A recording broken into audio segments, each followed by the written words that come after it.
Hello and welcome to today in the news on Vanguard Live. I am Precious Chikudi. We begin with the front pages of the papers this morning, starting off with Vanguard. Vanguard is leading with killings, troops comb Bayelsa Delta Creeks for militant leader.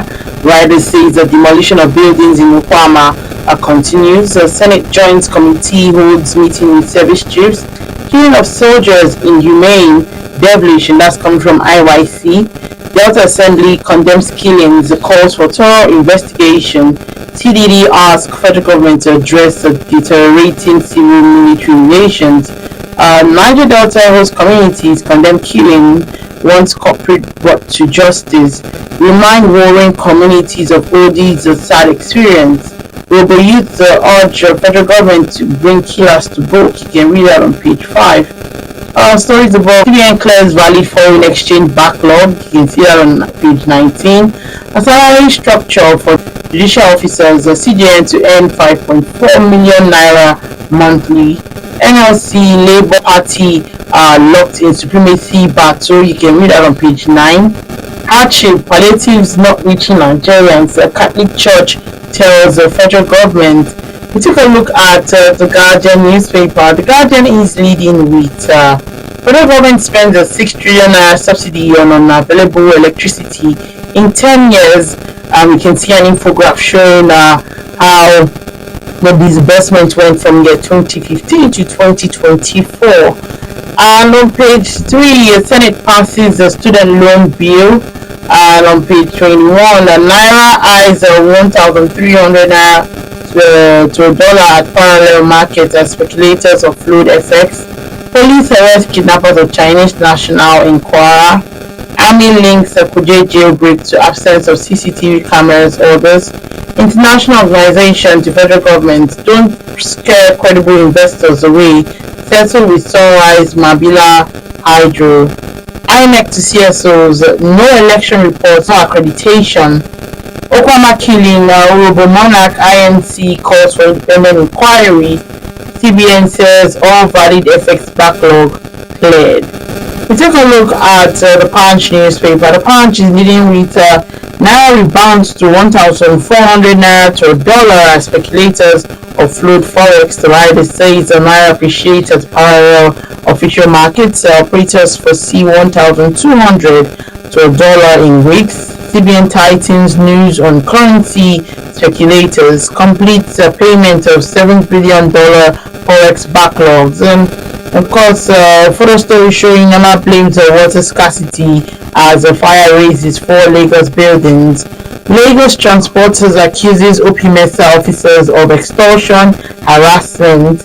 On page 25, while Labour Party demands NLC president arrest over party secretariat invasion. And the Senate names a committee room after late Olubadan. Stories above. Tinubu pushes 60 million naira annual pay for Supreme Court justices. And Delta bloodbath. Senate meets service chiefs as the troop combs creek. And we have a federal government varsity workers meeting deadlocked.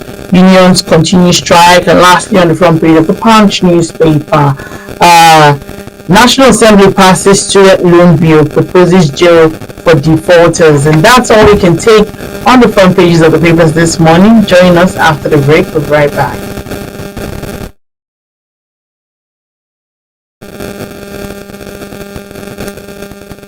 Alright, welcome back. If you're just joining me still today in the news on Vanguard Live, I am Precious Chukudi.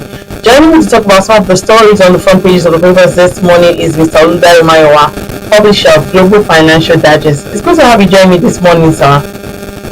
Good morning. Thanks for having me today. Alright, so let's delve in. And of course, all we've been talking about in this week is the Okwama killings. And of course, the troops of the Nigerian army have continued the manhunt for a certain fleeing militant leader suspected to be involved with the killings in Okwama community. What are your thoughts on the situation and the reports so far? Thank you very much. First of all, I just sympathize with the families of the soldiers that were killed in that community, and many other people have been killed so far in those places. But the clear thing that I emerged from all these incidents is that there are no transparency in actually even understanding what went on in that place. What are the cause of the that led to the killing of the military men? What are the issues that we have heard about land dispute and the rest? What are the what are the actions that took place that led to their killing and the resolution? Well, I don't believe that people went for a peace meeting just be ambushed and killed without any cause. So we need to get clarity in what was going on in that place, and I'm sure that we can be able to understand what can we do to prevent such thing in the future.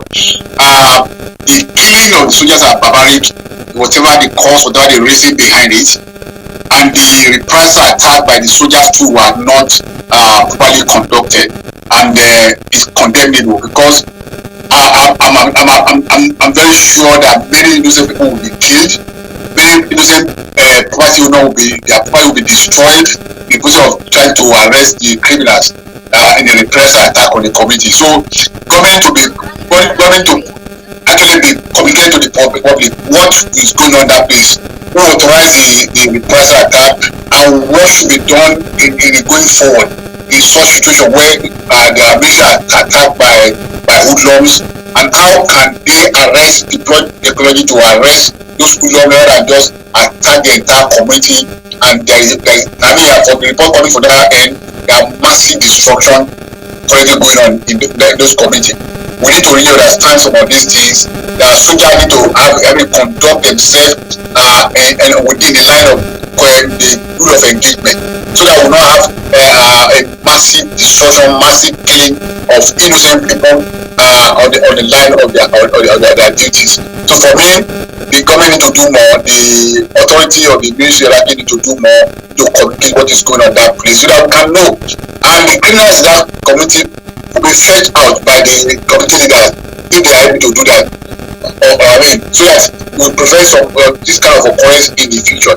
But the point I'm trying to make is that what happened in that place should be clearly stated, so that people will understand exactly what transpired in the whole process, why the ministry went to that place, why were they abused, why they are going to peace conduct. You lead to being abused and being murdered merciless in that way.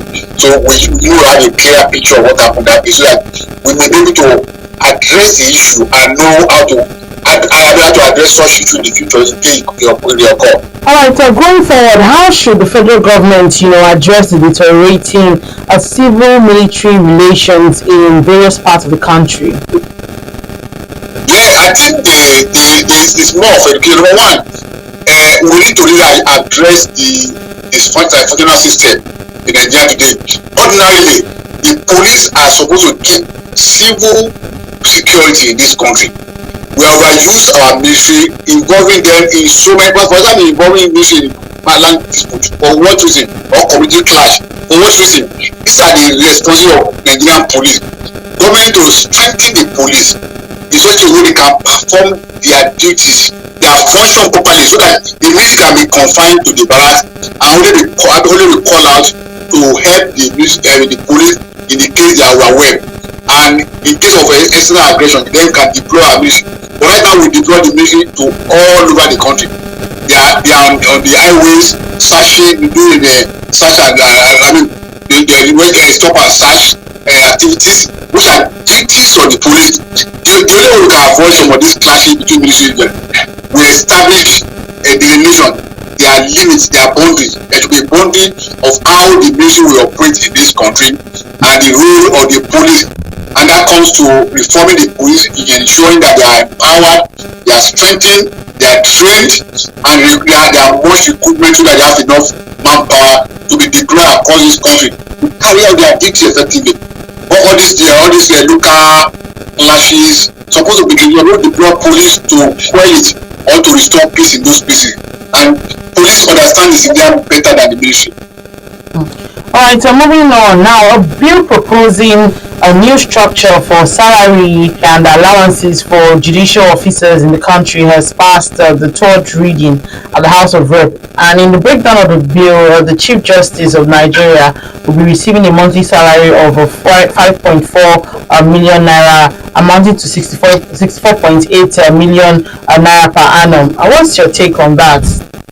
Yeah, for me, there is a right step in the right direction. For me, our judiciary must be well regulated so that even the law or they are attracted to take bribe, even they are attracted to be bought over by litigants in the court of justice.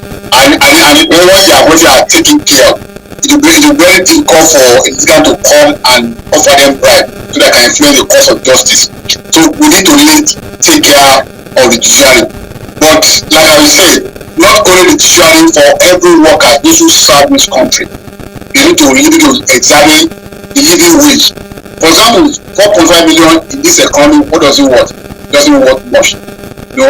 Concerning the value of our naira, concerning the inflation rate, and concerning the high price of food in the country, it worth probably not much in the sense of it. So government need to consider over holistic review of wages in this country so that people can have a living wage, so that people can be able to focus on the duty which they are assigned to do.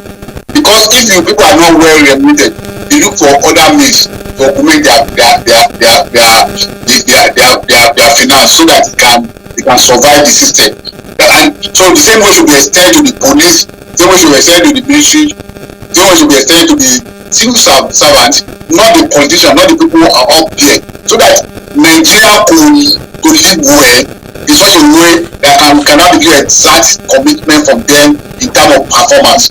And without that, we have all manner of distraction going on because we are not well paid. For example, we are paying over 30,000 minimum wage.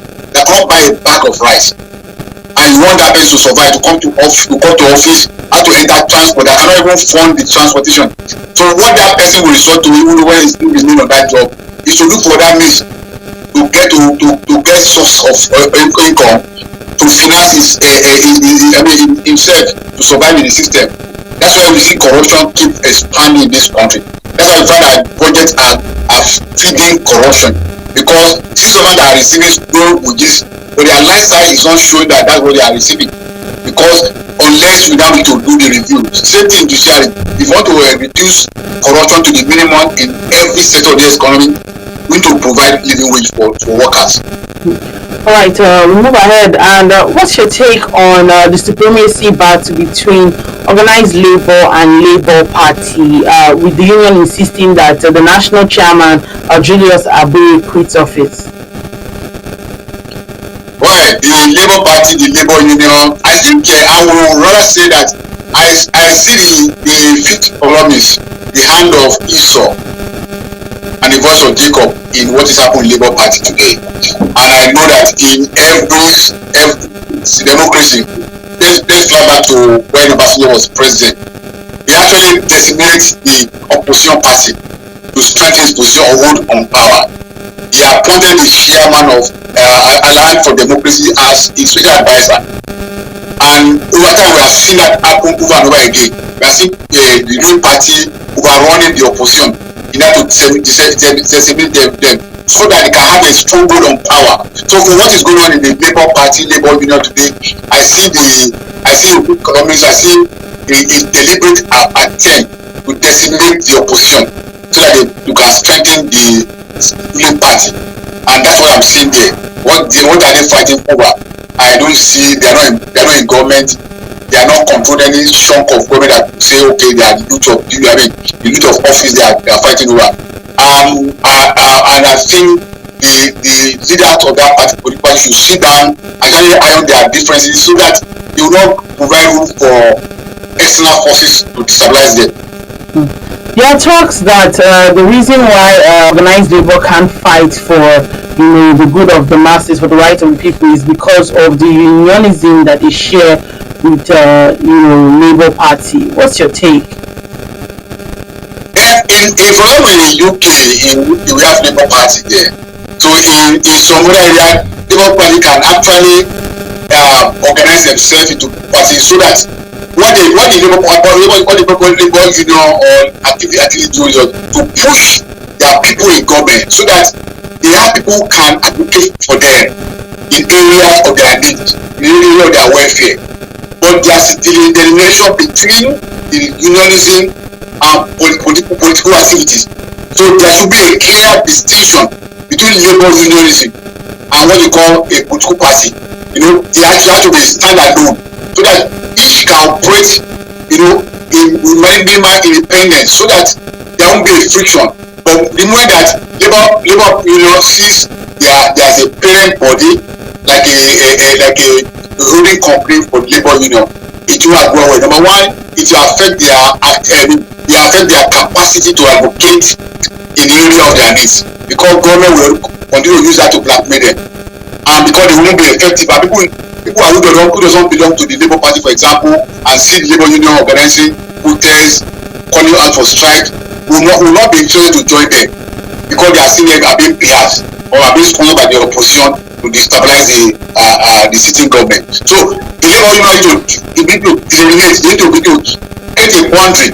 Here we are the founder of this political party, but they should allow the political party to function effectively. If you want to belong to the political party, go and run the election within that political system, the structure of the system.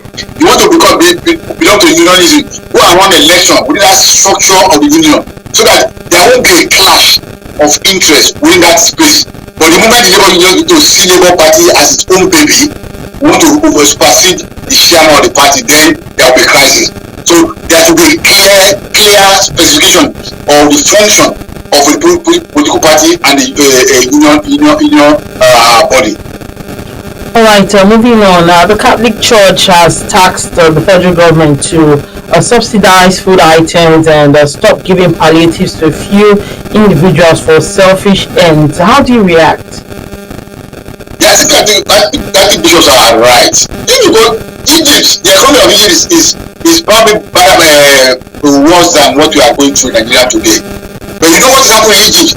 They are spending billions of dollars to subsidize bread. They are spending billions of dollars to subsidize fuel for their citizens. They are spending billions of dollars to subsidize food items for their people. Because in a decent land, in a advanced country, in the US, for example, you can't be hungry. You can't be hungry. No citizen should be hungry. You see, if Yoruba has a saying that if you remove food from a man's challenge, the challenge is minimized, is reduced. What we are seeing today is that our government, people in power, they like to give tokens to people, to deceive people. This is not what people need.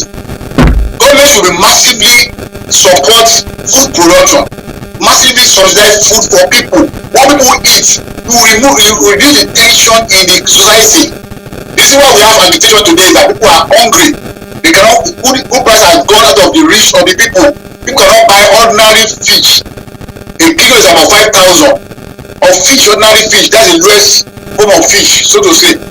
People cannot go to market and buy garri and eat. And once that is there will be tension in the economy. So in a decent community, in a decent society, it's not palliative that people require, because when you are giving palliative, the government use those things to deceive people.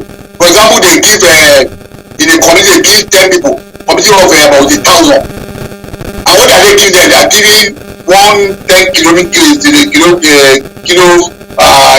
kgs of bags, where they put small rice, small garri, small beans that cannot feed the family in a day, and they call it palliative. So after they finish out eating a day, what comes next?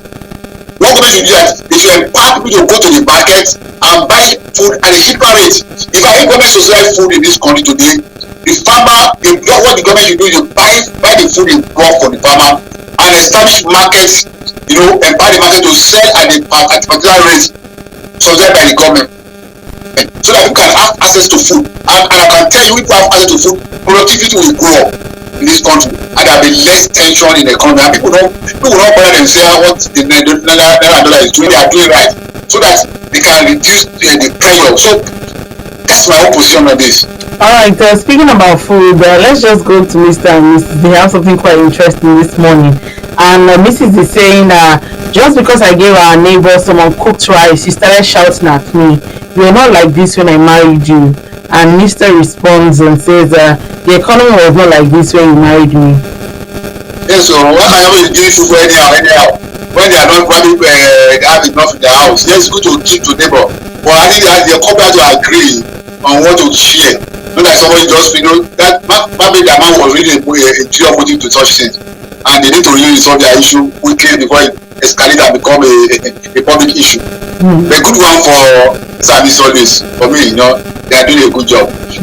All right, thank you so much, Mr. Udai Mayowa, publisher of Global Financial Digest. Thank you for sharing your thought with us this morning. Thanks for having me today, and have a lovely day. Yes, also remember that you can equally like, share, and subscribe on all our social media platforms showing the screen. To find up-to-date stories, go to our website, www.vanguardindia.com, to find out more. I am Precious Chukudi. Thank you for watching.